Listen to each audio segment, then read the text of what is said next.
I'm Azai. So, this is a new series after Subahibi was finished. At first, I was planning on playing Totono, but I scratched that idea because, as much as I wanted to play it, I feel like playing a game after it just came out, it's just kind of like riding the hype of a game. I actually don't really do that a lot anymore. So while I do think I will actually like Totono, I don't think I would be very objective when I play it because of the hype. So I'm like, yeah, you know what? Maybe I should tackle on some of my visual novel backlog. And I've had this visual novel on backlog for quite a while. Actually, ever since 2012 or something, such a long time ago, and I never got around to playing it. But yeah, I don't know anything about this game other than what's being described in the VNDB page. But it's about the natural disaster that struck Japan, and it looks like there are 6 main characters that are living through what happened in that natural disaster. But yeah, I was also playing Ningyan Debris after I finished Subahibi, but that was more so my kind of like pleasure visual novel reading rather than something I'd want to show people, you know? It had story, but it was mostly focused on arrow scenes. It actually had pretty decent story though, not gonna lie. But it is Japanese only. Alright, without further ado, since it's probably awkward without any BGM. It's kind of awkward. There's no BGM on the title screen. So let's play this. This is a 2010 visual novel, by the way, so it's really old. Well, the translation came out in 2010.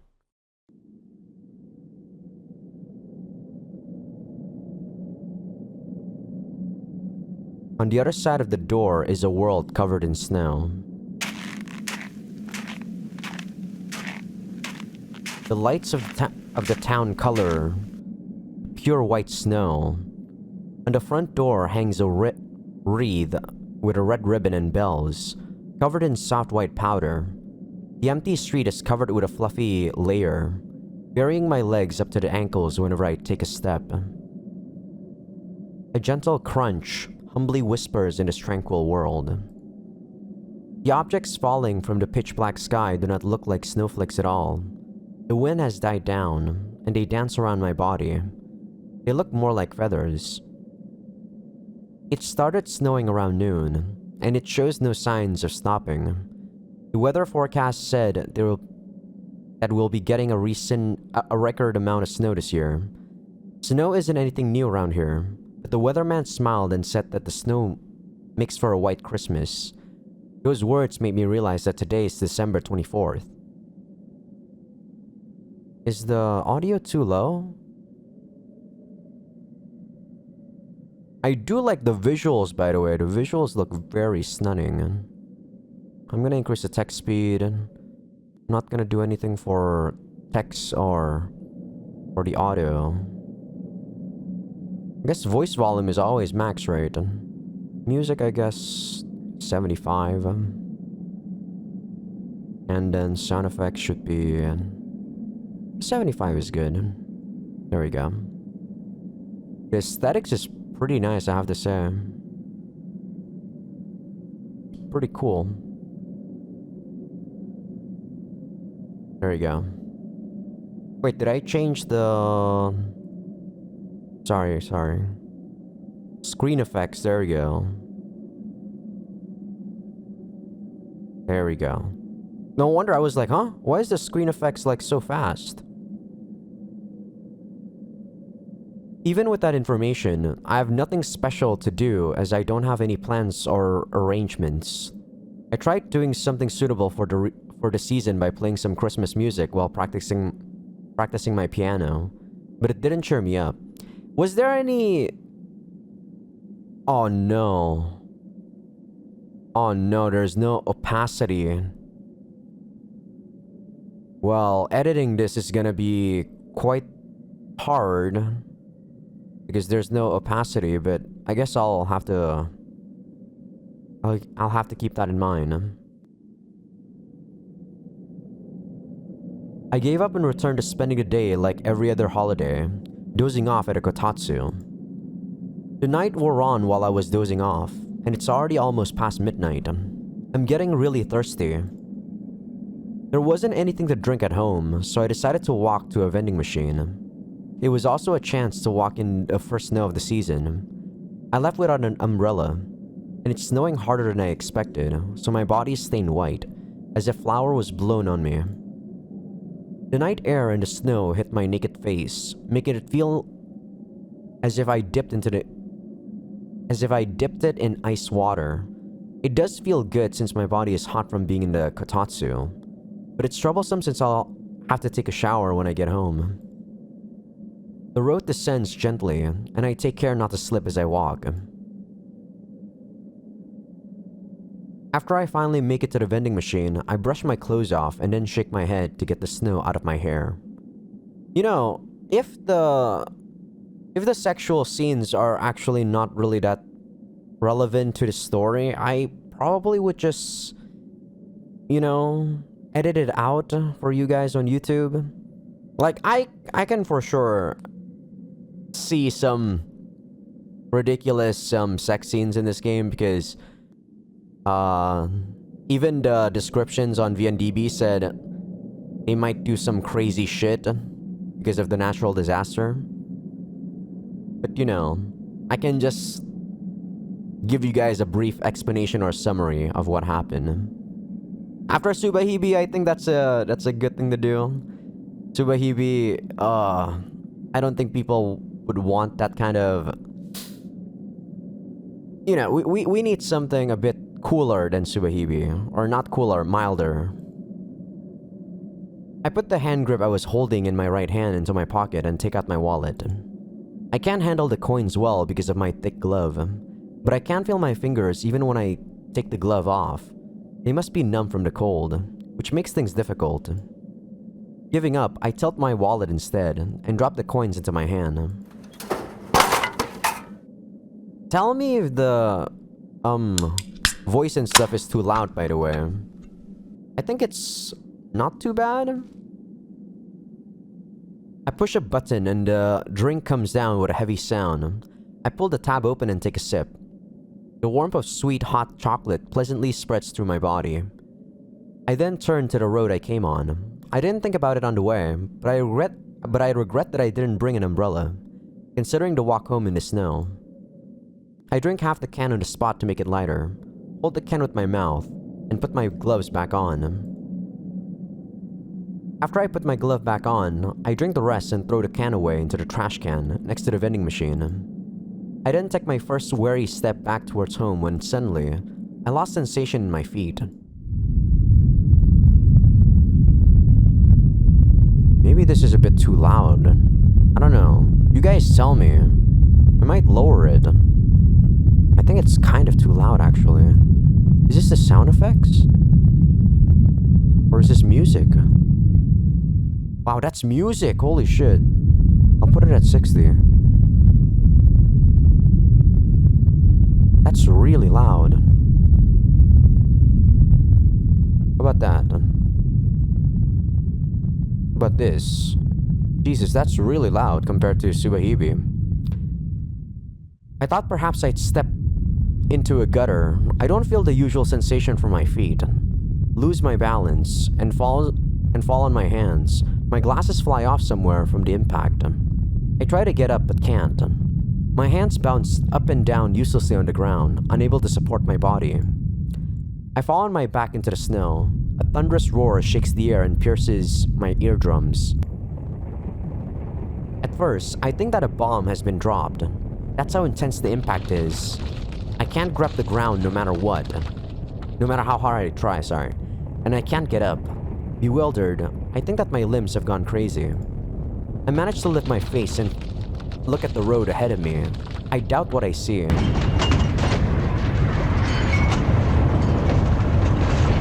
The asphalt is rippling. The buildings are bending like jelly. I finally understand that my body is perfectly normal, and that I can't get up because the ground is shaking violently. My god, this is so loud. I gotta lower this for you guys, at least for now, because these sound effects are insanely loud. It wasn't just an initial impact, it's still shaking.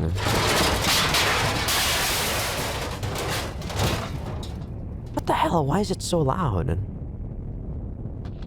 I even put it on 60%. What the fuck? Do I put it at 50 maybe? Holy crap, that's so loud. Okay, this is a lot better. Wow, what the hell is with that jump? The instant I realize that it's an earthquake, my body is flung into the air and the world disappears again. I hear the vending machine falling behind me. The ground rages like a wild horse. I'm rolling around so much that I can't tell which direction the sky is and which is the ground. I'm bouncing on the asphalt like a roasted bean. Okay, I think I can make it a bit louder on OBS now. I think this should be good. Maybe a tiny bit more. There. I hit my back on something hard, then something soft covers my body. I see white for an instant, but the light is quickly shut out by something. It seems I'm buried in snow. I think for a second that I've been buried alive. My body is pushed above ground and bouncing on the snow in the next instant. I don't get it. I close my eyes, curl up, and hold onto my head. I hear sounds of trees breaking and things exploding. Large, heavy objects are violently hitting the ground around me. It feels like time is flowing slowly. My head remains calmer than I expect in the slow passage of time, and I'm able to think about a lot of things. I already know this is not an earthquake. Oh, I already know this is an earthquake, sorry. And its magnitude must be much larger than anything I've ever experienced. I recall a TV program doing an experiment on earthquakes and seeing tables bounce around like living creatures. Would I look like that to an observer standing in a calm place? But being the one experiencing it, I can't tell how much it's shaking. Maybe it's not shaking as hard as I feel it. Maybe I'm imagining things because of the darkness and the snow. But my optimistic thought is quickly rejected. The asphalt is tearing, the buildings are collapsing, and the rubble is dancing on the ground along with the snow. The town is quickly being destroyed. It looks like a dream. This is no ordinary earthquake. The rubble continues its dance. I take part as my body bounces up and down. It feels like I dove into a blender. My limbs may be cut off if I carelessly stretch them out. I don't know how much hope there is in my survival, even if I do everything right. I'm completely helpless against this overwhelming energy. All I can do is curl up, hold my head, and leave everything up to luck. It feels like I've turned into a grain of sand. I forget fear and let nature take its course. I can't tell how long it's been. Common sense tells me it hasn't been that long. It felt like I was rolling around for an hour or two, but it should have been 5 or 10 minutes at most. Maybe it was merely 2 minutes. The time between each tremor gets longer, and the shaking calms down. I sense that the earthquake is settling down. The world eventually regains its silence and the snow leisurely continues to fall, as if nothing has happened. Fortunately, I'm lying on the snow, neither buried nor smashed. My field of vision rises and expands as I cautiously get up. All of the electric lights in the town have gone out at once, and a deep darkness has swallowed the scenery. All that I can see is a field of pure white snow. My body hurts all over from bruises, but it seems I haven't been fatally injured. My clothes are torn and covered in snow and mud, but I should be grateful that this is all that I suffered. I realize there's sand in my nose and mouth, and I throw up on the spot. I vomit the contents of my stomach with surprising ease. Steam rises from the brown vomit, and I can smell the hot chocolate I just drank. I can't find my glasses. I stand there until my eyes get used to the darkness. The world slowly shapes itself as I squint my eyes. town I can dimly see has completely transformed. Almost none of the buildings retain their original forms. The houses fortunate enough to still be standing have been damaged extensively, but no building is unharmed. The cars have been turned sideways, squashed, or stuck vertically in the snow. I don't see any people, but I hear screams and shouts from all around me. After a while, I start to walk back to my apartment amidst this scenery that looks as if a toy box had been emptied onto it. I must have twisted my right ankle. Here and there, the roads are cracked, caved in, and forced up, blocking my path. I hurry on while taking care not to trip over the obstacles. Along the way, I remember my cell phone and take it out, but it's out of service. However, I can still read the time and the display states that it's 10 past midnight. It's already December 25th. Intermittent aftershock rock the ground, and I hear some buildings collapse with each shock. I don't feel anything. Maybe I've had too much mental strain, or something is discharging in my brain. My mind is glowing hot.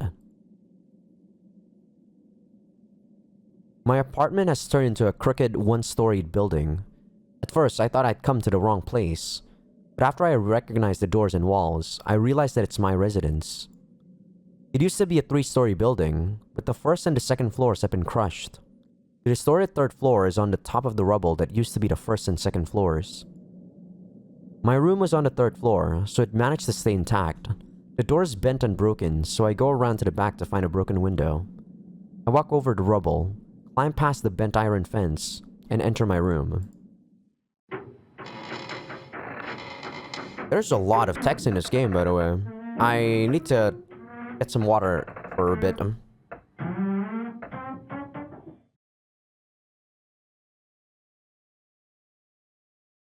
Excuse me. The walls are broken, the ceiling has collapsed, the floor is slanted, and steel frames are piercing out from the floorboards. The furniture has fallen down, scattering their contents everywhere. All breakable objects, such as glasses and plates, have shattered and are strewn about the carpet. I see pieces sprinkled in bizarre places, and I imagine what it would have been like if I was in my room. I would have been attacked by the flying pieces, crushed by the furniture, and unable to walk as I currently can. I may even died here. In the darkness, I watch out for broken pieces as I fumble around to find a flashlight. I manage to find the emergency flashlight, and it turns on even though I haven't used it in a while. The bright light hurts my enlarged pupils, which had grown used to the darkness. I aim the light at the piano, which takes up the most space in my room. The full-sized upright piano had a big, ugly top, but a beam had fallen onto it, compressing the piano. The hammer formerly lined up inside the piano are sticking out, and the outside panel has cracked, exposing the wooden cross-section. The wood looks fresh even though it's an old piano. The image resembles organs coming out from a corpse. Ew. Indeed, this piano is dead as an instrument. You can't fix something this damaged. Looking at it optimistically, you could say that the piano saved the other furniture from the beam, but there was nothing in this room more valuable than the piano. The realization that the life I used to have has ended finally hits me. After assessing the damage to my room, I start to gather up things so I can seek refuge. Blood begins dripping as I look down, and I finally realize that there's a cut on my forehead. I don't feel any pain even when I touch the wound. I look in some glass and see myself covered in blood and mud, with mangled hair. I want to wash my wound, but unsurprisingly the water's out, so I merely wrap a towel around it. To prevent infection, I wash it with bourbon, which stings my flesh. The cut on my forehead isn't bad, but there may be other injuries on my body that I haven't noticed. It feels weird that I can't trust the sensation of my own body. You know, oh my god. It's been like 10 minutes, I think, and there's like no BGM. This is so fucking creepy. I'm so used to playing visual novels that have BGM, even though like it's creepy BGM or whatever, but total silence like this, it actually creeps me out sometimes. I don't have a book bag, so I take the biggest sports bag I have and stuff inside underwear, socks, toiletries, biscuits, chocolates, a radio, a clock, contact lenses, and everything else that may be useful. It's too heavy when I lift it up, so I take some things out. I then change out of my dirty clothing and make sure I have all my valuables. The ground still shakes from time to time and the walls creak ominously, so I move quickly. Lastly, I put on the best coat I have and exit out the window. The wind has picked up and the air sounds like it's weeping. A surreal world sprawls out before me. No matter where I aim the light, there are probably people under each one of those collapsed houses. My mind doesn't feel anything. My vision is wavering as if I'm drunk on something. The elementary school is the emergency shelter, so I recall where it is and decide to go there. The snow buffets my face, so I raise my hand to block it. It seems like the whole road has turned into an obstacle course. Collapsed building blocks the road, and the pavement isn't doing its job. To make things worse, there's snow on top of it. I can't walk carelessly if I don't want to slip. I have to get on all fours or find handholds at some places. It's a big handicap that one of my legs is hurt and that my right hand has no grip. I fall every time there's an aftershock. Even though it's an aftershock, the tremor is equivalent to a rare earthquake around here. I wasn't allowed to play like this as a kid because I might have gotten injured. But I didn't think I'd experience it as an adult. And what's more, my life is on the line. I'm carrying a heavy load with lots of clothes on, and I'm breathing hard because it's my first time in a while that I'm getting exercise. The transformed town scenery makes me lose confidence in my sense of direction, and the idea that I may be lost makes my heart beat faster. The snow and the wind are blocking my vision, and I can't see what's ahead or behind me. I've only walked for a bit, but I'm starting to sweat under my coat. I've heard that it's dangerous to sweat in low temperature because the sweat will cool down and lower your body temperature. The school's far away, and I don't know how much longer it'll take me at the pace I'm going. I may even get lost. I have to say, I don't really like this, I think this style of, like, text box is NVL.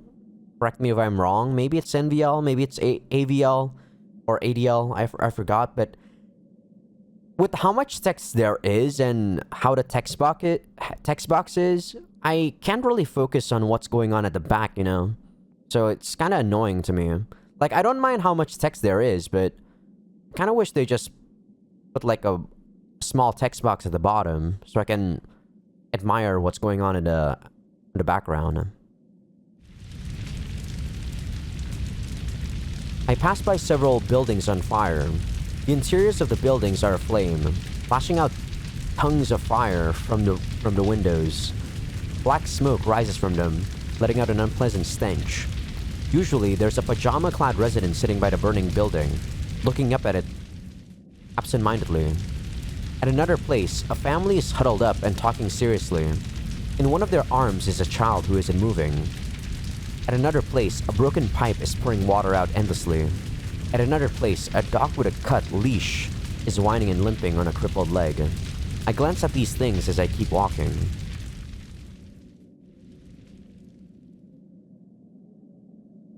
I avoid the mountain of rubble and come out into a road without many buildings.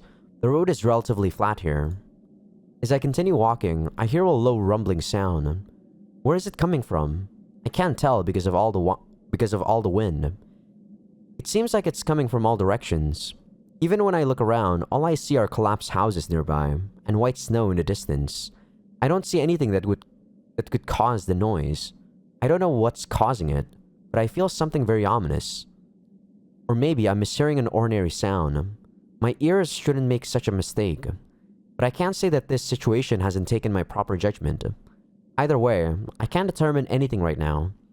I tell myself that it's meaningless to spare it any attention. Giving up on trying to find the cause of the noise, I stare only at my feet, listen only to my breathing, calm my mind, and think only about moving on. That's when I hear a clear voice. 誰か Or was that too loud? It's pretty loud on my headphones. It's not that loud, but a female voice pierces the wind. 誰かいませんか Probably shouldn't put it at 100. That's pretty loud. Maybe like, is that 90? Maybe 85.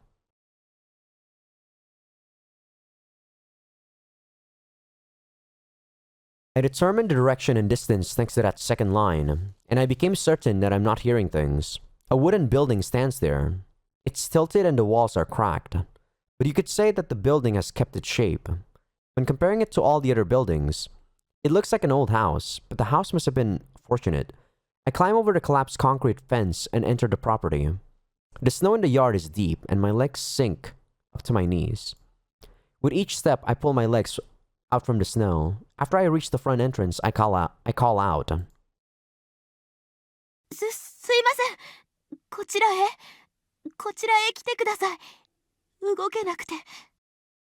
I wonder if the MC is voiced. I hope he is. I hear a reply from within the darkness. I take out my flashlight, leave my bag by the door, and step inside. The furniture is scattered all over the place like it was in my room. Several pillars and countless floorboards are broken, allowing the cold outside air into the house. I carefully choose my footing so I don't step through a collapsed area, and I head to the back of the house. A Christmas tree lies on the ground, and decorations made from colored paper are either stuck to or dangling from the wall. こっちです。こっちに来てください。 I hear a voice from a side room and turn my attention to that direction. こっちです。こっちに来てください。 Oh my god, there's a kid there? Another voice quickly repeats the same thing. It seems they're together. She's talking in a strange way, inappropriate for the situation. Is it a child? As I think to myself about this, I make my way there.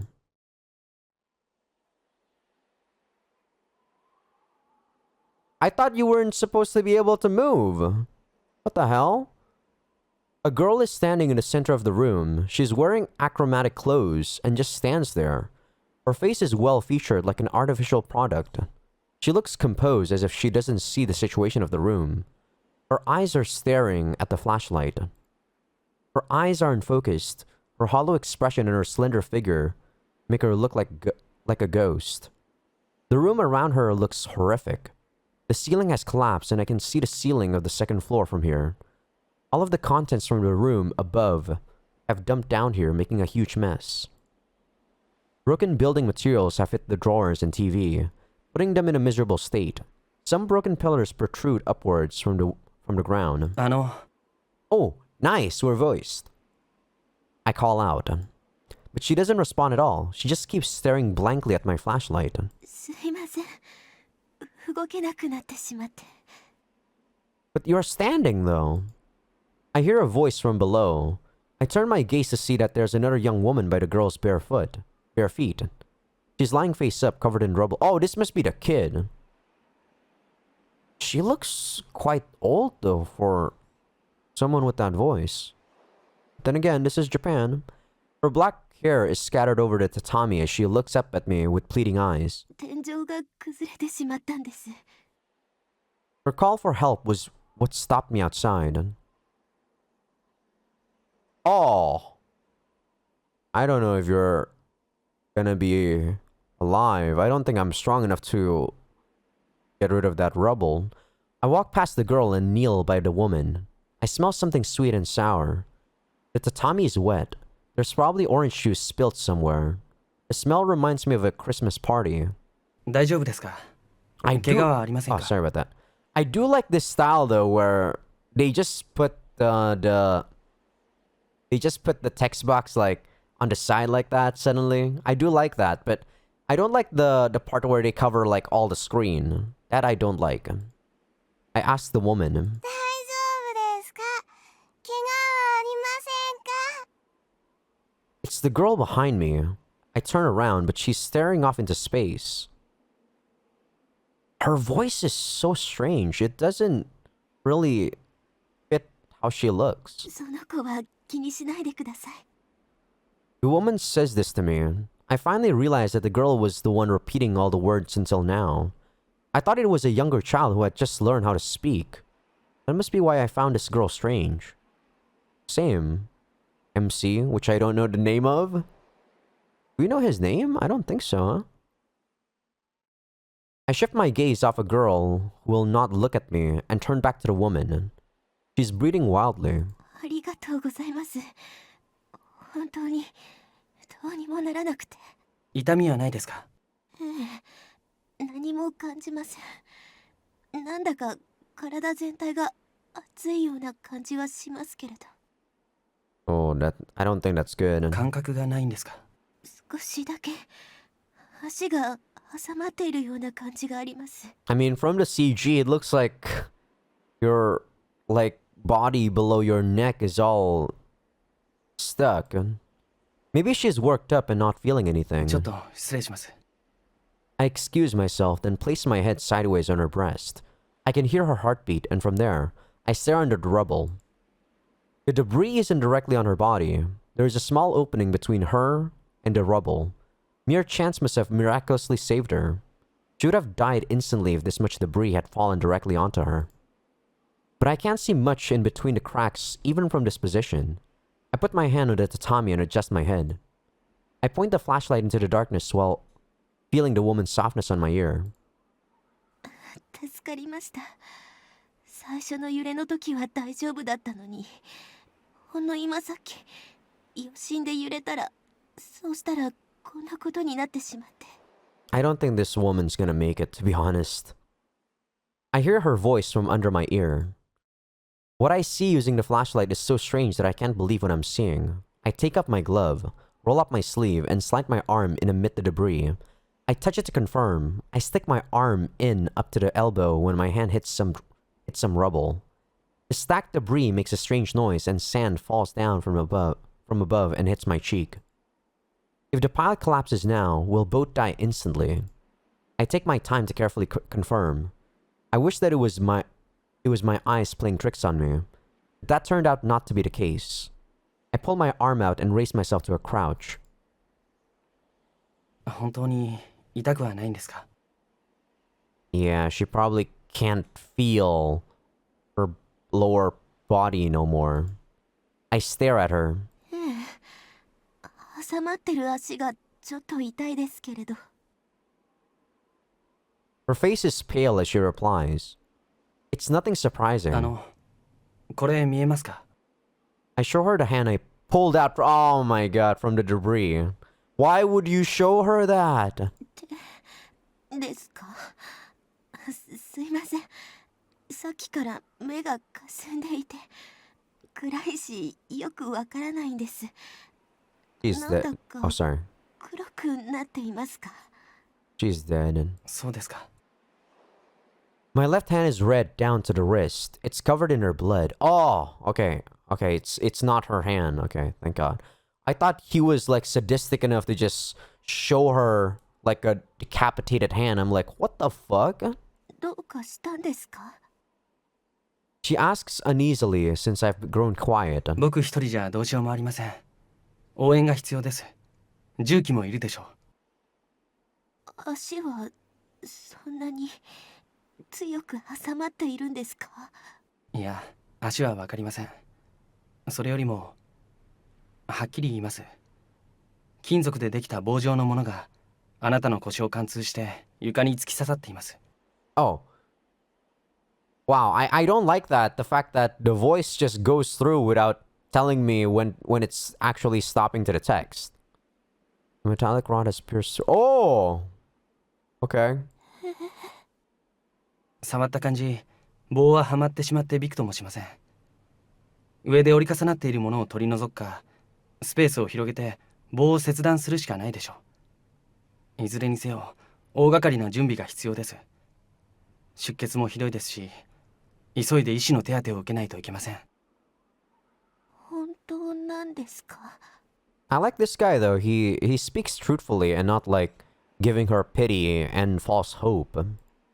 I nod. 少しもそんな感じしないのに。 She looks at the objects above her body. They're stacked on top of each other and maintain a perilous balance. It looks like it'll crumble instantly if it's shaken a bit. And a rod hidden within it is pinning her to the ground like some specimen. 私は死ぬんですね。 She speaks with a stiff face. それはわかりません。とにかく、今外に行って誰か呼んできます。もしその前に Sorry. 何か言っておきたいことがあれば、僕が伺います。遺言ですか。 She glares at the ceiling and bites her lip. I do not deny or affirm and simply wait for her words. アロエ、そこにいるの？アロエ。 The girl answers when the woman calls out. アロエ、そこにいる、アロエ。 The girl called Aroe replies without even looking this way. アロエ、どうしてあなたはそうなの？ちゃんとお話できるようにたくさん練習したでしょ。どうしてまだそんな喋り方するの？どうして良くなってくれないの？良くなりたくないの？私はもうダメかもしれないっていうのに。 What the hell is wrong with her daughter? She murmurs in an agitated tone. Her eyes well up with tears. Aroe sees it, frowns as if in fear, and retreats. もう She wipes her tears away. Her hand is shaking. She takes a deep breath before she says her next words. どうもすみません。取り乱してしまって。いいえ、気になさらないでください。それより何もないなら僕は今すぐ人を。 I try to get up when その前に話をさせてください。 she stops me right there with a firm voice. そこにいるのはアロエと言います。ちょっと変わったところがあるんですが、もう気がつかれていますか？はい、大体は。やっぱり少し見ただけでも分かってしまいますよね。最近は結構普通に見えるかなとは思ってたんですけれど。 She smiles bitterly. それで一つお願いしてもよろしいですか？申し訳ないですが。 If there's actually a choice here to actually, like, whether to help her or not, I actually don't even know if I would try to help her. 言ってください。その子のことが心配なんです。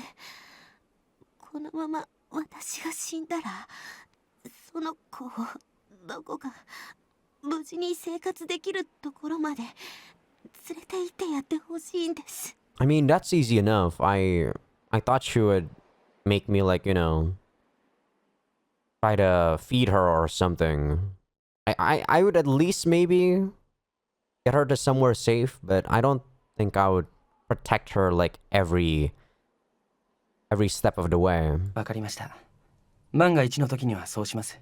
ありがとうございます。じゃあ僕は外に。待ってください。しかし。お願いします。おそらく助けは間に合わないでしょう。家がこのありさまなんですから。外の状況もなんとなくわかります。重機なんてとても。 I don't know if the MC is trying to be really kind or he just doesn't want to listen to what she's saying, Most people wouldn't want to listen to someone's last words before they die. Especially a stranger. She stares at me with weak eyes. I try to say something, but I can't think of anything to say, so I merely nod back to her. あなたのお名前を教えていただけますか？ Oh, why would you want to know my name? 僕は天子司と言います。大学生です。 Okay. あまこさん。その子の名前は八坂アロエです。アロエ、ここに座って。 Aroe is such a strange name. I don't know, that's the first time I heard of an Aroe. Aroe nervously walks over and sits down at the pointed spot. 座りました。いいですか？この人の言うことを聞きましょう。 She stares at Aroe and says this with a trembling voice. この人の言うことを聞きましょう。 Aroe repeats after her. 天子司さんです。天子司さんです。 Her voice is so much like a child. I am going to be creeped out every time I talk to you, Aroe. わかった。はい。お姉ちゃんにわかったことを説明してちょうだい。 Oh, she's not your daughter. わかりません。 She sighs, points at me, and explains it again. アロエはこの人の言うことを聞きます。Aroe finally understands. その通りよ。よくできました。その通りよ。よくできました。 Aroe smiles. 覚えておいてね。 After hearing Aroe's reply, she looks at the ceiling and lets out a sigh. She asks me to take care of Aroe again and I acknowledge her. なんだか意識がぼーっとしてきました。少しずつ痛さも出てきた。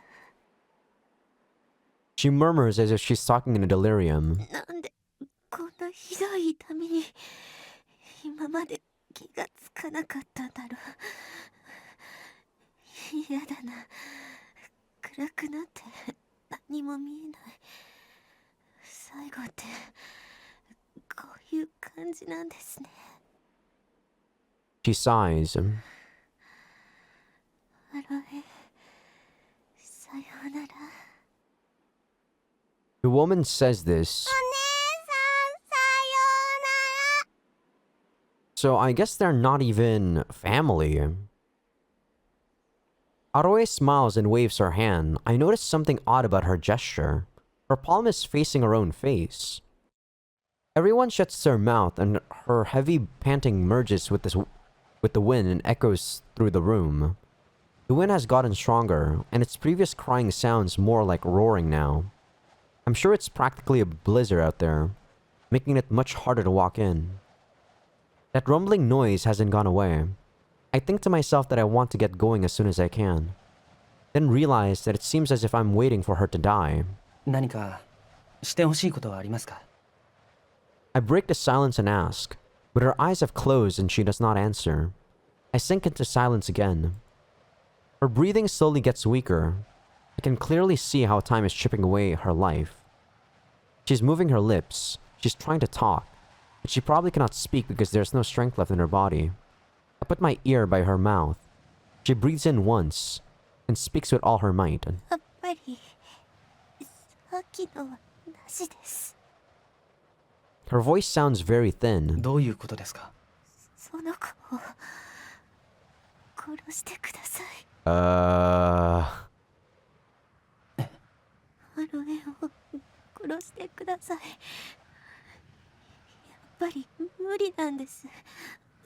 私以外の他の誰にもその子の面倒なんか見られない。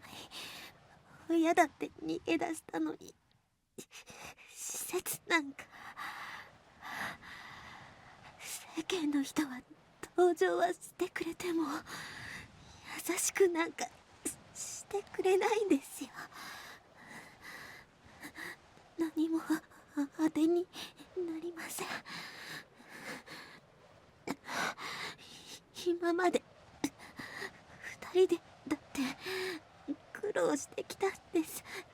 それが一人ぼっちになって生きていけるわけないじゃないですか。他人はみんな残酷です。その子を殺してください。お願いです。浜子さん、殺してください。その子を今すぐ殺してください。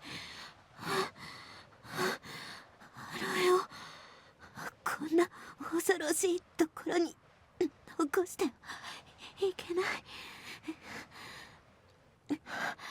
辛い目に遭うのなら殺してあげてください。 Agitated, she gasps for air as she speaks. Jesus, calm down. Give me a sec. I need some water again. I should have drank some water while she was talking that much. But I was just shocked that that's what she said. Jesus. そんなことできませんよ。そうですね。失礼ですよね。申し訳ありません。分かってるんです。 She pauses right there. Her agitation is gone, and her empty eyes well up with tears again. どうせならもっと早く私がそうしてあげていれば。 Man, you're fucked. The end of her words trail off. She does not try to repeat herself and tries to say something else. It doesn't make it out of her mouth, but I think she said, "I'm sorry." She then quietly closes her eyes. I wait a while, but neither her eyes nor her mouth open again. She's silent. Her breathing stops shortly after. I watch it then take her wrist and place my ear on her chest. Her body is still warm, but her heartbeat is missing. It's strange to touch a human body that does not make any sounds. She's warm, but she's dead. I join my hands in prayer and take hold of the flashlight I set against the wall. I see a bag nearby.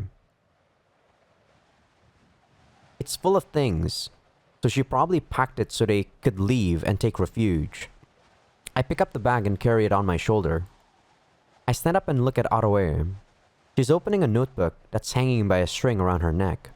The notebook has many pictures in it. 行こ Aroe does not react to my words, but she... お姉さん、コーヒーください。コーヒーが飲みたいです。 I mean, I can understand why the dying girl said that to us, but... I don't know. I don't think I would be cold-hearted enough to actually kill her. Looks at a picture of a cup of coffee and says this.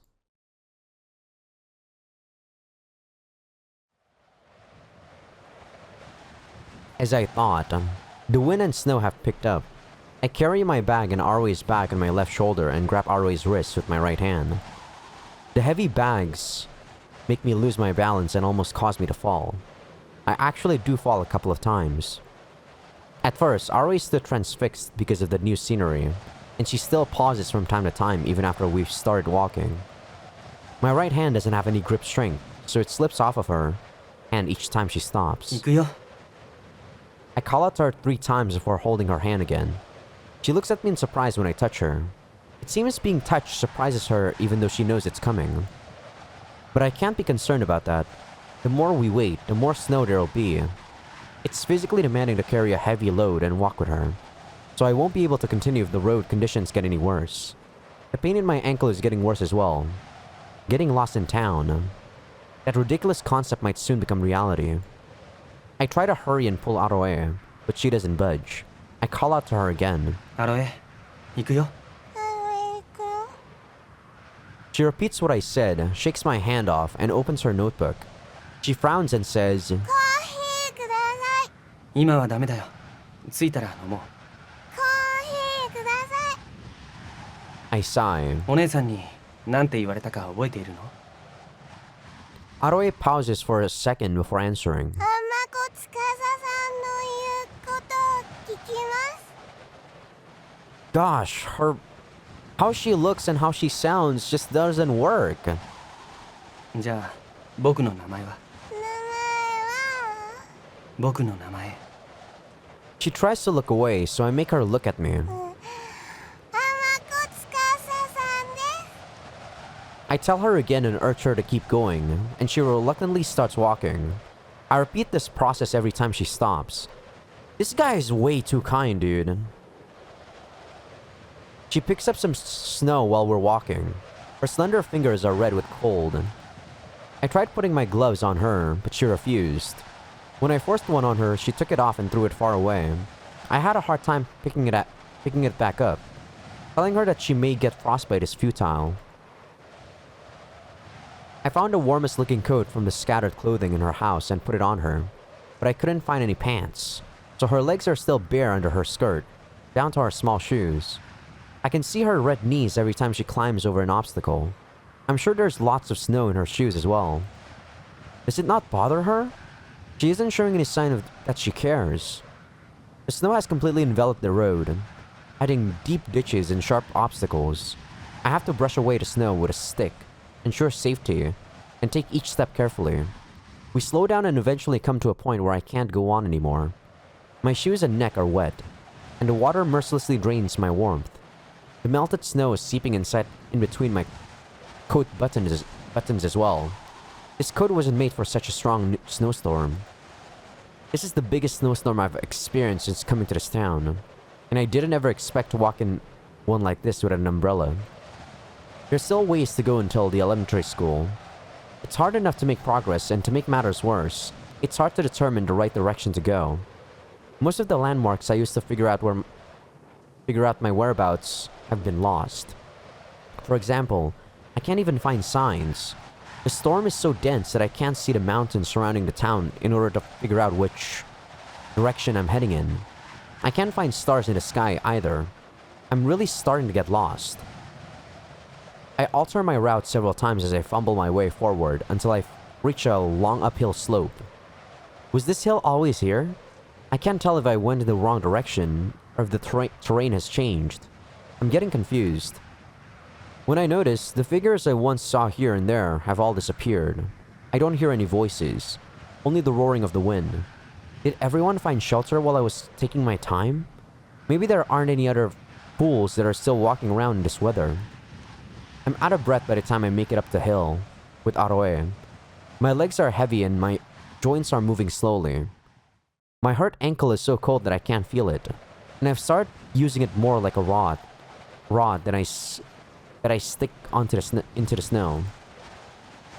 I'm almost at my limit, so I decide to find somewhere we can rest. I choose a building that's relatively intact, step inside and call out. 誰かいますか? The collapsed building shows signs of life even though things are scattered everywhere. I can tell from the smell of the air that there were people here just now, but there's no reply. I see shoes in the entrance. I take a step inside and see a white object sticking out from an open door into the hallway. I realize it's a human arm that's no longer moving.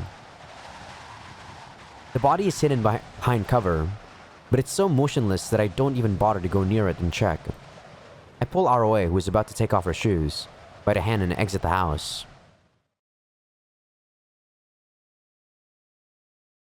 疲れてない?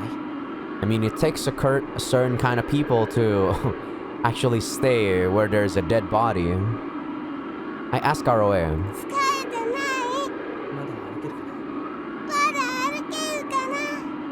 I do like Aroe's voice, but I don't know, she just sounds way too young for how she looks. Aroe is smiling, but her hair is disheveled from the wind, so I comb it out with my fingers, put the hood back over her head, and start walking again. Will we be able to find someplace safe? At that moment, I catch a glimpse of light piercing the curtain of snow from the hill ahead. It disappears right away, but I walk towards it and start to see the silhouette of a building. The building is far more intact than any of the other buildings I've seen up until now. But the windows are dark. Right when I start to think that it was my imagination, the window lights up again. There certainly is someone in there. I heave a sigh of relief.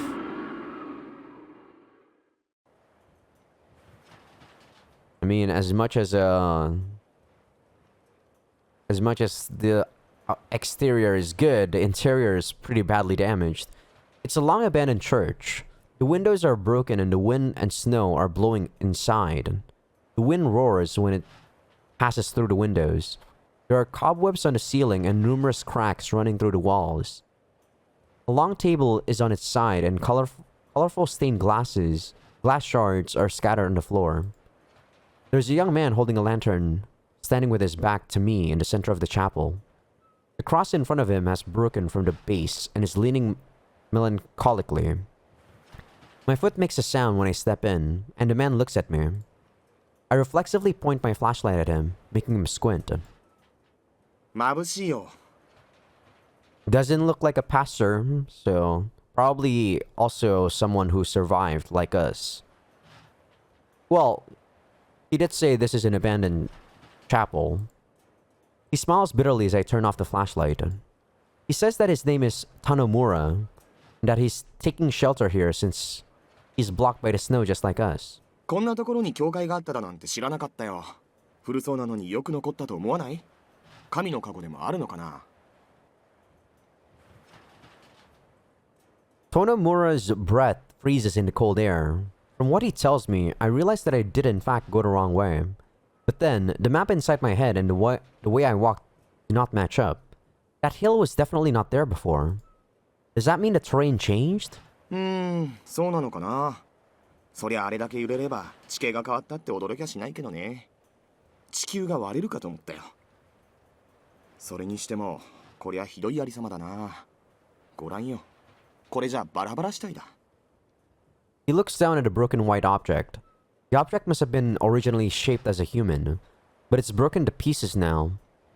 The Christ statue and the cross must have fallen when the earthquake occurred.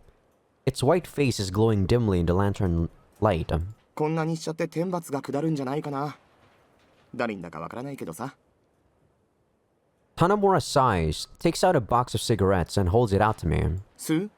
いや、そう。じゃあ俺吸っていいかな。どうぞ。悪いね。喫煙なんか時代遅れだって分かってるんだけどさ。Wow, he actually asks you whether he can smoke or not. What a... I don't know if that's kindness or not, but that kind of subtle kindness is appreciated. He puts one on his mouth, lights it, breathes in deeply, and breathes out. こう雪が強くちゃたまらないよね。雪が収まって視界が回復するまで動けないよ。下手に動いたら遭難しちゃうだろうし。そうですね。この建物の中にいてもあまり暖は取れないですし。確かに風通しがちょっと良すぎるよね。でもさ、天井があるだけでもマシだって思わない？それにここは人が住んでいないみたいだしね。間に合わせにしては上等だよ。人が住んでいた方がいいんじゃないですか？理想を言えばそうだけどさ。でも最初から誰もいなけりゃ一つは安心だね。だって誰かが潰れてるかもしれない家で休むのはゾッとしないよ。亡くなった人には申し訳ないけどさ。ああ、そうですね。そっちの子寒そうな格好してるね。アロエちゃんだっけ？ I turn back and see that Aroe is squatting in front of the broken Christ statue and mumbling to herself. 変わった子だね。僕も今会ったばかりなのではっきりは言えませんが、何か障害があるみたいです。へえ、災難だね。あ、いや、君がじゃなくてさ、アロエちゃん本人が。それもおかしいか。アロエちゃんじゃなくたって、俺にしたって、この町の誰にとってもこれは災難には間違いないさ。クリスマスイブなのに、全くとんでもない話だよ。He nods at his own words. He then looks up and says, さて、俺は奥の部屋見てくるよ。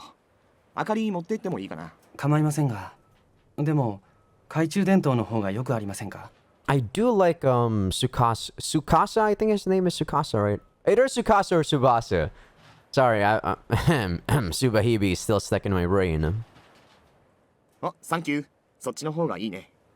I like じ his ゃあ、 voice. アマコくんは、アロエちゃんと荷物を見といて。わかりました。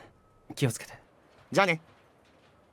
Tanamura waves his hand carelessly and walks out of the chapel with his footsteps echoing behind him. I look out the window frame. I'm looking in the direction I walked from. The snow is relentless and the night is dark as ever, so I can barely see anything. It doesn't help that my vision is bad, but with such unfavorable conditions, I wouldn't be able to look around town even if I had good vision. I give up and sit down on the desk. I take my socks off and check my ankle, but I don't see anything wrong with it. It's not even swollen, so I shouldn't worry too much about it. I take out my cell phone, but it still says that it's out of service. I try listening to the radio, but since I don't usually listen to the radio, the only radio I have is a function on my flashlight. And Tanamura took that with him. I notice that ROA is squatting down and doing something. I hear some sounds. I take a peek from behind and see that she's constructed a white right hand. She has joined the broken pieces back together, even including the very small broken pieces. I'm surprised. ROA keeps picking up the pieces that fit perfectly from a mountain of broken pieces. Her speed is extraordinary, and I can't comprehend how she can figure out which pieces fit together. Does she have some special sense? It looks like a supernatural power. We call that savant, my boy. Or should I say it's an abnormal power? As I watch our hands move, I hear a sound coming from behind. I turn around to see a man wearing a duffel coat standing by the door and staring at me. He sighs, puts down the bags in his hands and calls out behind him. 大丈夫です。生きてる人がいました。こっちに来てください。本当？嘘だったらぶっ飛ばすよ。 I hear a woman's voice from behind him. 嘘じゃないですって。こんな時にそんなことするわけ。はいはい。分かったからどいてよね。 The girl's voice is like very common in like visual novel or anime. I feel like I've heard her before. And it looks like that girl on the left there is the girl that I found on the cover, or the fan art that I saw. I don't know if that's fan art or not. I don't think it's fan art. It's actually just CG probably. Something I saw in DeviantArt and just put there. Because this game is 600 by 800. So it's not full screen. A short woman appears. The man is pushed aside and falls on his butt. The woman doesn't even take heed of him and dusts off the snow on her hair and clothes. 怪我はありませんか？ Another woman appears and helps the man up. The small girl sees me and walks over. I see a bit of snow in her slightly wavy hair. あなたたちここに住んでる人なの？ I shake my head. うん、違うの。そうよね。ねえ、ちょっとゆかっち。そんな使えないやつ放っておけばいいんだってば。手助けなんかしなくていいよ。あんまりイライラしちゃダメよ。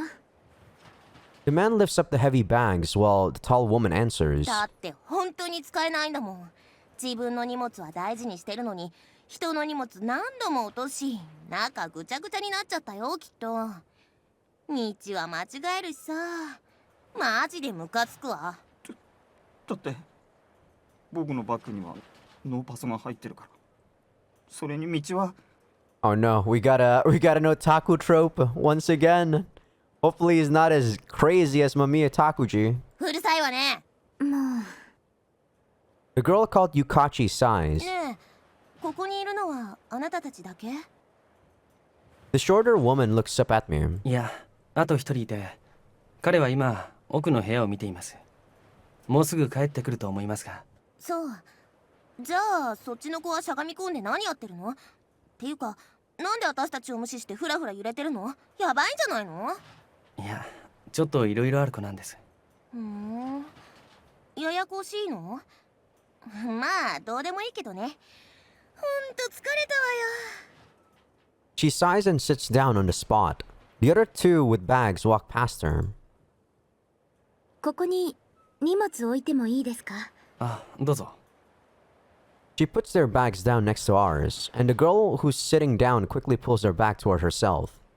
困ったことになりましたね。 The tall woman stays standing as she talks to me. 何かご存知ですか？私たちまだ何も知らなくて。いや、僕にもまだ情報はありません。ラジオがありますけど、もう一人に渡してしまってるので、彼が帰ってこないことには分かりませんね。そうですか。あ、私は大学生で佐々木由香と言います。 I'm surprised, like, you would think that most... Ooh. You'd think that, the people who would be alive during this time, or at least the protagonist, would be someone a bit older, you know? I mean, I guess college is kind of old, but they're still kind of young to experience this kind of thing. 僕は、私は川瀬ひばり。 The girl by my feet interrupts me with her introduction. She's still rummaging through her bag with both hands. I confirm that she doesn't intend to follow up and then resume talking. 天子司と言います。学生です。彼女は八坂アロエ。天子司さん？ I actually already forget who your name is, sorry. Kawase Hibari and Sasaki Yuka. Okay. Yeah, what was the other guy's name? My god, my short-term memory is garbage, dude. Yuka asks back. そうですけれど、どうかしました？いや、珍しい名字だなと思って。そうですか。僕は桑形拓馬です。佐々木さんや川瀬さんと同じ大学に通ってます。 This guy's voice actor is also pretty popular, I think. Wow. Well, I don't know if they're popular or not, but they sound familiar. The young man wearing a duffel coat puts on a forced smile. クワガタって虫の名前でしょ？きっ人だよね。つうかさ、ほらクワガタ見なよ。やっぱり箱が潰れちゃってるじゃん。どうしてくれんの？ Why did you make him carry the bag anyway? Hibari glares at Takuma and takes a white cake box out from her bag. すみません。そんなの持ってくるひばりが悪いんでしょ。あなたさっきからちょっとひどいわよ。なんでよ。 So Yuka, Hibari, Takuma. And then Tsubasa, Aroe. Forgot the other guy's name. Hibari glares at Yuka and yells at her. なんでゆかっちはさっきからクワガタの肩ばっかり持ってるの？私がクリスマスを楽しみにしてたのゆかっちだって知ってるじゃない。それなのに何よ。街はめちゃめちゃになるし、雪はバカみたいに降ってるし、風はビュービュー吹いてて寒いし、暗いし、何が何だかわからないし、なんなのよこれ、最悪よ。こんなの落ち着いていられるわけないじゃない。 That's an understandable point of view. 確かにこんな怖い目にあったら普通でいられるわけないと思うけれど。怖くなんかないよバカ。 Hibari responds in a loud voice, and Yuka falls silent. Takuma, who became the cause of the quarrel, looks around awkwardly. As I'm not involved, I start to think about what I can say. おー Tanomura, okay. Sorry, dude. I actually forgot your name. Tanomura's appearance breaks the silence. ずいぶん賑やかだね。俺も混ぜてよん。 He aims the flashlight at his face from below and smiles. Everyone watches him, but nobody says a thing. Everyone watches him with serious expressions. Tanomura makes some funny faces, but nobody says a thing. Tanomura awkwardly turned the flashlight off and scratches his head. それはともかくとしてさ、やっぱりどうしてもイライラしちゃうよね。こんな時はさ、みんなで温かいコーヒーでも飲んで落ち着かない？ When Tanomura says this, Aroe stands up, still holding the crisis foot, and her eyes are shining.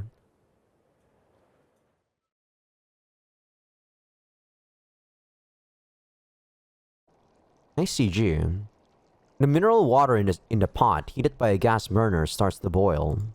We're all sitting down, circled around a lantern and a mobile stove, which are placed in the center of the room. Aroe is staring at the burner's blue flame, and I stop her from time to time as she tries to reach out. This room is dark, small and windowless, but on the other hand, the cold wind cannot blow into here. I have no idea what this room was used for. There's no furniture in here, and it's filled with dust and cobwebs. It's so barren that I can't even imagine what the purpose of this room is. And the walls are covered in cracks, probably because of the earthquake. もういいかな。 Tanomura turns the burner down and puts the instant coffee powder directly into the pot. The powder melts and the hot water quickly turns brown, filling the room with a savory aroma. He pours the coffee into paper cups and distributes them to everyone. 体が温まりますね。思ったより冷えてたみたい。 Yuka sighs. ねえ、砂糖とミルクないの？ Hibari asks rudely. ごめんね。 Tanomura sounds apologetic. 私苦いの苦手なのに。ごめんね。でも薄めに作ったから大丈夫だと思うよ。味はともかく温まるから飲んだ方がいいかな。あ、他にコーヒー苦手な人いた？ This Tanomura guy is pretty kind. アロエがなんでか手をつけませんね。あれだけ欲しがっていたのに。 Probably because it's bitter. Everyone looks at Aroe after my words. She's sitting still and staring at the paper cup in front of her. コーヒー飲まないの？ Tanomura asks, and Aroe opens her notebook. コップください。コップ？ Tanomura asks. アロエのコップ欲しいです。 Aroe shows the picture of a mug in the notebook. あ、待ってください。 I open the bag I brought from her house and find a mug in there. I hold it up and show Aroe. これ？お姉さんのコップってことかな。 I look through the bag again. I find a cute white mug, and it turns out to be hers. Tanomura pours the coffee into it and hands it to her. Aroe grabs the cup using both hands and slowly starts to sip the coffee, with a serious expression. She looks so desperate that I feel the tension in her movements. よっぽどコーヒー好きなんだな。 Tanomura smiles. ねえねえ、じゃあフォークはある？ Hibari ignores the mood and asks. The crushed white box is placed in front of her. あるけど、もしかしてその箱は。そうだよ。田野村さんってあのケーキ屋さんで働いてる人でしょ？ How do you know? へえ、そっか。 Oh, うちのお okay. 客さんだったのか。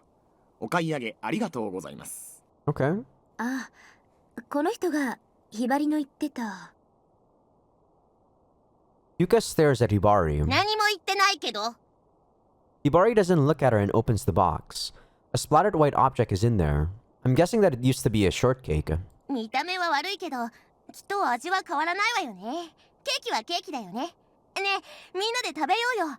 今日は一応クリスマスなんだからさ。この人数にこのケーキじゃちょっと小さいけどね。 Hey, she's a lot kinder than she lets on. Actually sharing. Hibari pushes the cake to the middle. 僕は生クリームが苦手で。そういう問題じゃないの。ごめんなさい。ごめんなさいね、桑形さん。ひばりがわがまま言って。あ、いや、そんな。一口でいいなら。 Takuma takes one of the forks Tanomura laid out and takes a small piece of cake. Everyone reaches for a fork and grows quiet. 田野村さん、いいですか？何？さっき僕が渡した懐中電灯貸してください。ごめんごめん。まだ俺が持ってたね。Oh.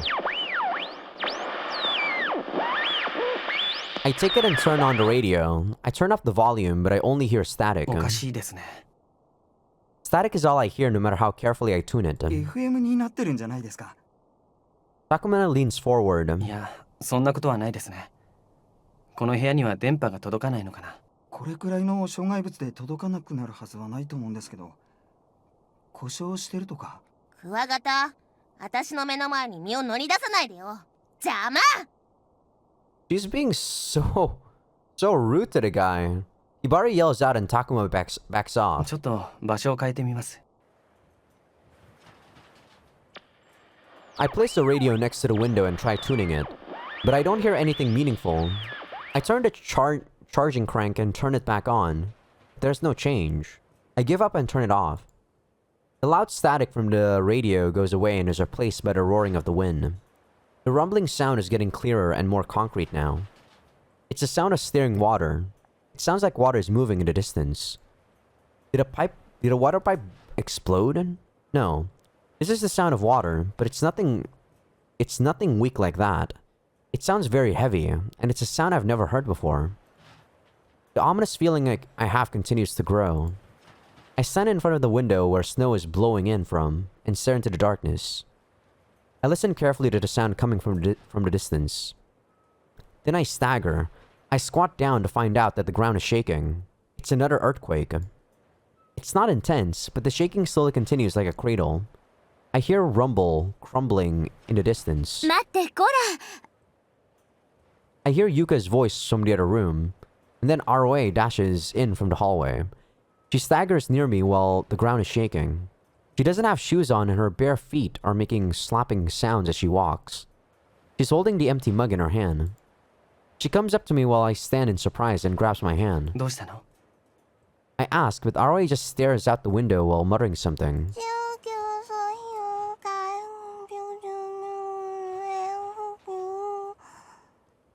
Huh? What? 何？ I shake her hand as I ask. She stops talking and...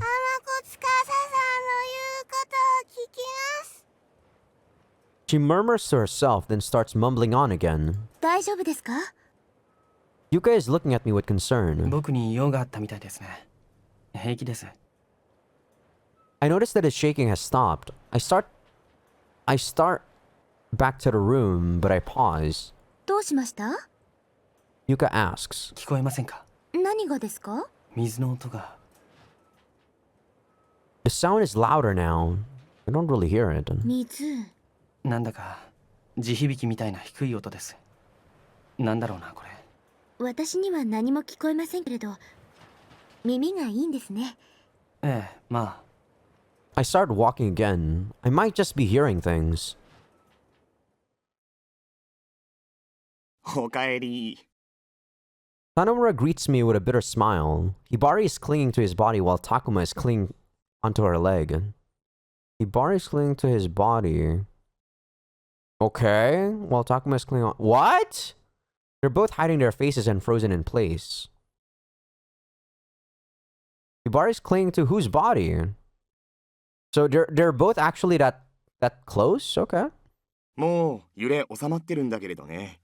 それをどう伝えようか考えてて。個人的にはこのままでもいいし。収まったの？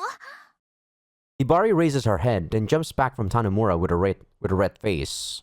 Oh, okay. She was holding Tanamura. あんた何くっついてるのよ、痴漢！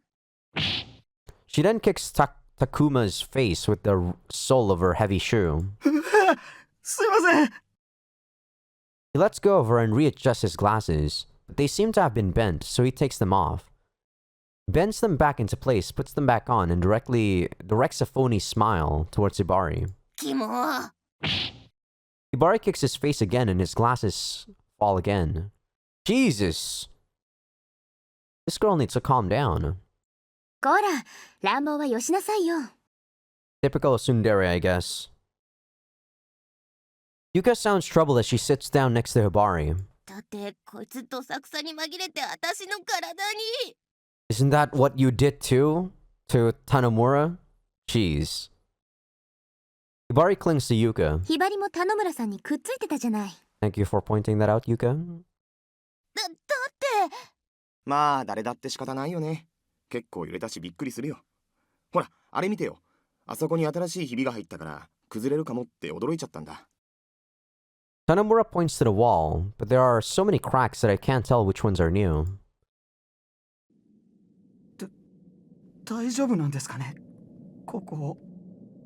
Takuma speaks nervously. I can't tell if he's trembling due to Hibari or the condition of this room.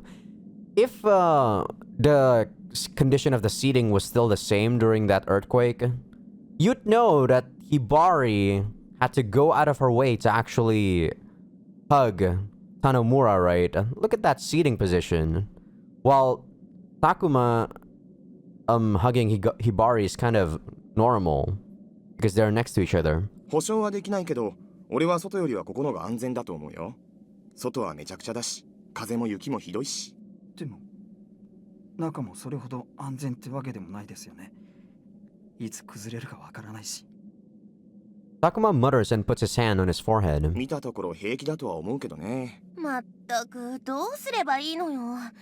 今日はもうずっと緊張してないといけないの？明日はどこに行けばいいの？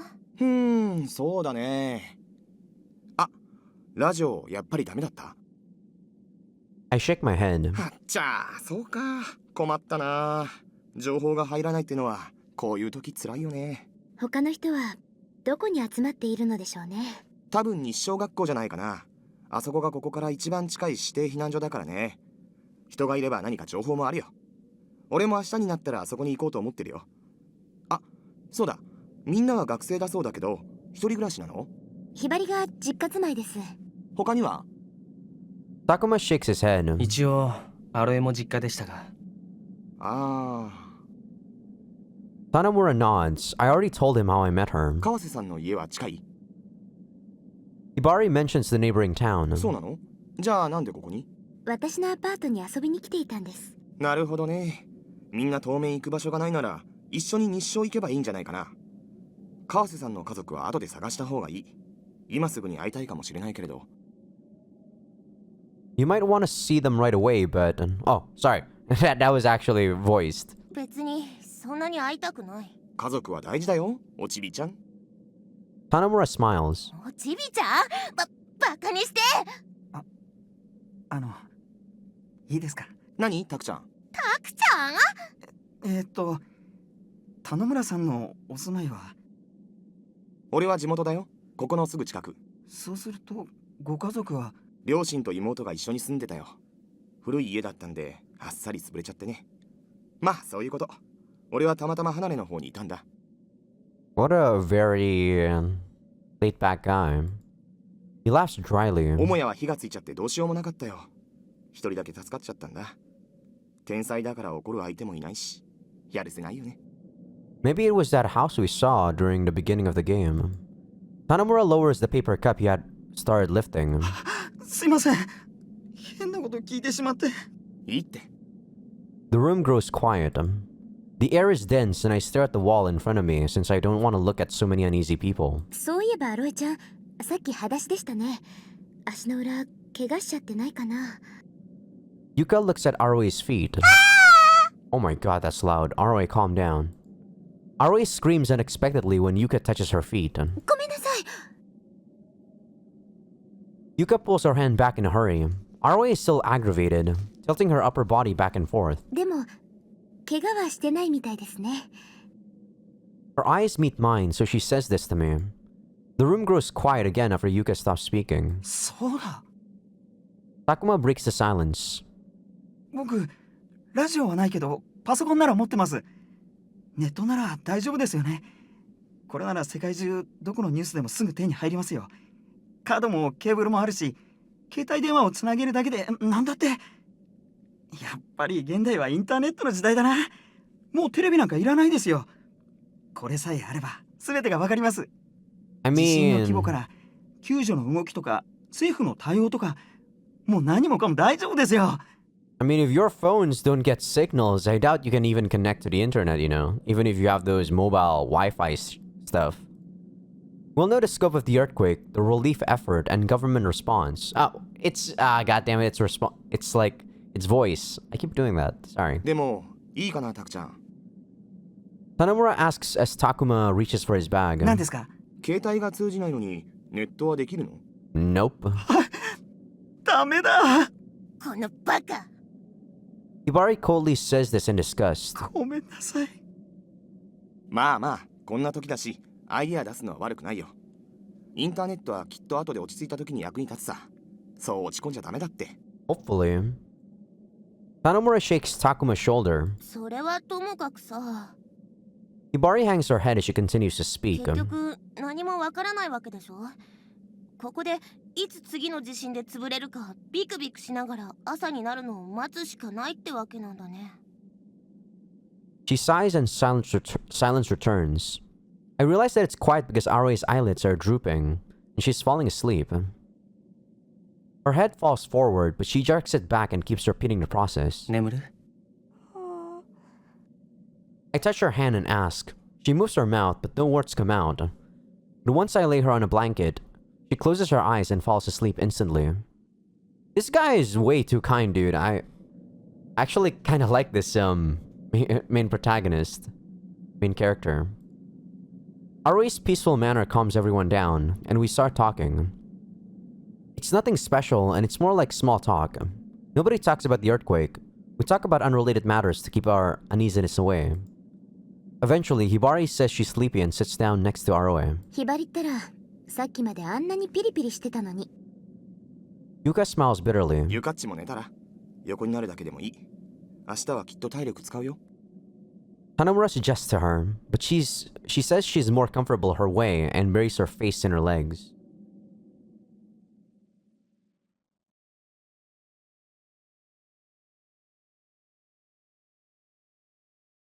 Tanamura, who has been staring at his cell phone, suddenly gets up and walks to the door.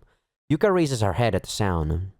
I look at my cell phone as well to find out that it's almost 6 o'clock. 明るくなってるよ。 Tanamura, who is out in the hallway, turns back to us to say this. I get up. Yuka tries to get up and stumbles, so I support her. 朝。 Hibari wakes up, rubs her eyes, and raises her body. We leave Aroe, who is still sleeping quietly, and exit the room. It's cold in the hallway, and I find out that the room we were in was really warm. Morning light filters through the windows into the chapel, filling the place with pure air. Everyone's breath turns white in the bright light. 眩しい。 Hibari frowns. 静かですね。 Yuka speaks. ええ。何の音もしません。 I nod back to her. The howling wind and ominous rumbling are both gone now, filling the room with silence. Our footsteps and conversations echo through the empty chapel. ちょっと見てよ。 Tanamura, who is standing by the window, turns back to us with an expression of surprise. どうしたんですか？ I ask as I walk towards the window. With that, the outside scenery comes into view. Kawase-san says, "What is this?" Who's Kawase again? Oh god, come on.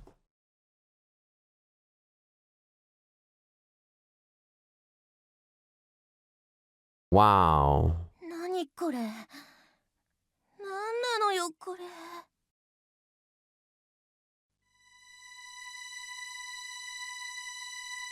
Is this the opening?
Holy crap, that music was so intense. It felt like I was listening to some boss battle BGM from a JRPG.